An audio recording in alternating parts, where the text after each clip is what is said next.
When you've been down in the opinion polls, a good result can be enough to lift the spirits. News Polls still has the coalition trailing Labor by 6 points post-budget, but an Ipsos Fairfax poll has them tied at 50-50, the Abbott government's best result in more than a year.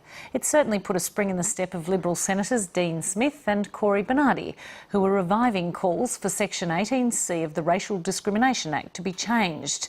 It's less than a year ago since Tony Abbott binned attempts to repeal sections of the Act, saying that he didn't want any needless complications in the government's relationship with the Muslim community.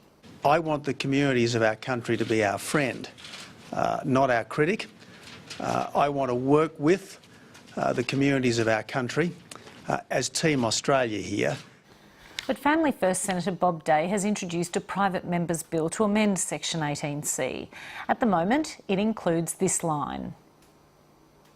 It is unlawful for a person to do an act otherwise than in private if the act is reasonably likely in all the circumstances to offend, insult, humiliate or intimidate another person or a group of people. The bill would remove the words offend and insult.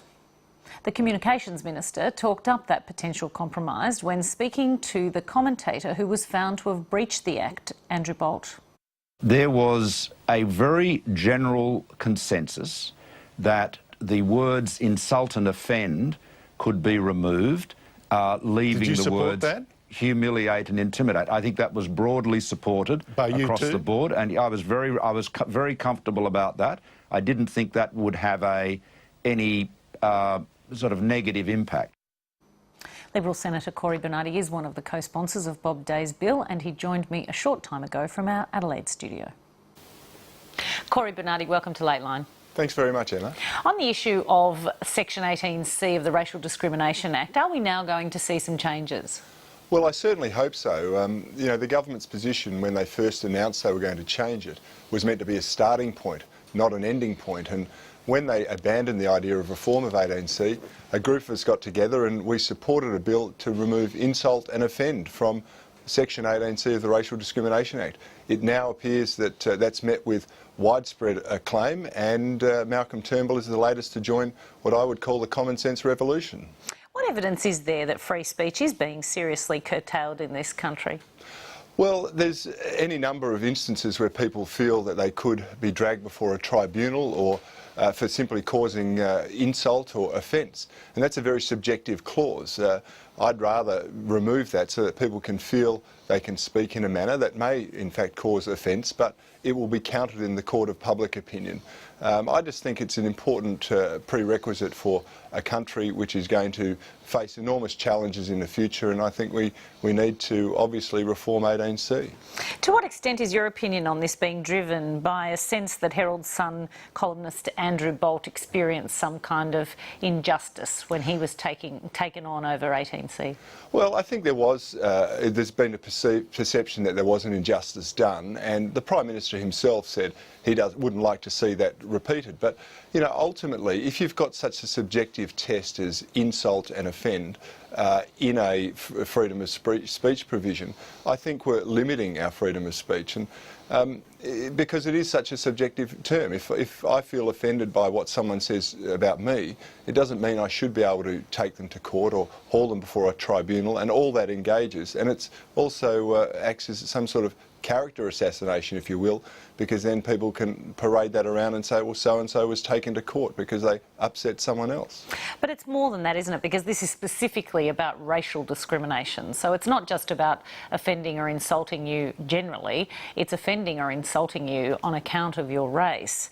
And in the case of Andrew Bolt's 2 columns in the country's biggest selling newspaper, they implied that light-skinned people who identified as Aboriginal did so for personal gain, and the judge concluded that he made at least 19 errors of fact and 1 gross error of fact. Is that the kind of opinion, speech you want to be able to protect? Well, I want to protect all freedom of speech in this country, even that I don't agree with. And by the same measure, I could say when people refer to, you know, rich old white men as some way of dismissing, you know, a position or an opinion, is that offensive? Is that insulting? Some would argue it is, but should it go to court? I would say no. The best way to counter bad or offensive opinions is to, through the court of public opinion, and to have robust debate upon it. And if any columnist wants to write something, then they should be free to do so within the bounds of the law, and I think that's a healthy thing for our democracy. Almost 12 months ago now, Tony Abbott said he made a leadership call, a captain's call, if you will, to abandon changes to Section 18C of the Racial Discrimination Act as they were, quote, a needless complication in the government's relationship with the Australian Muslim community. So what's changed since then? Well, I think the budget perhaps has suggested that a government that repositions itself and determines the priorities that are in accordance with mainstream community opinion can do very, very well. I'd like to see us revisit Section 18C of the Racial Discrimination Act. I think it's important for people, and I think it's very symbolic that to remove the provisions, the very simple provisions, insult and offend. And if you're in any doubt about how inoffensive that change is, you can just examine the broad cross-section of the community, from Julian Burnside QC right through to Andrew Bolt, who suggests it's a very good start.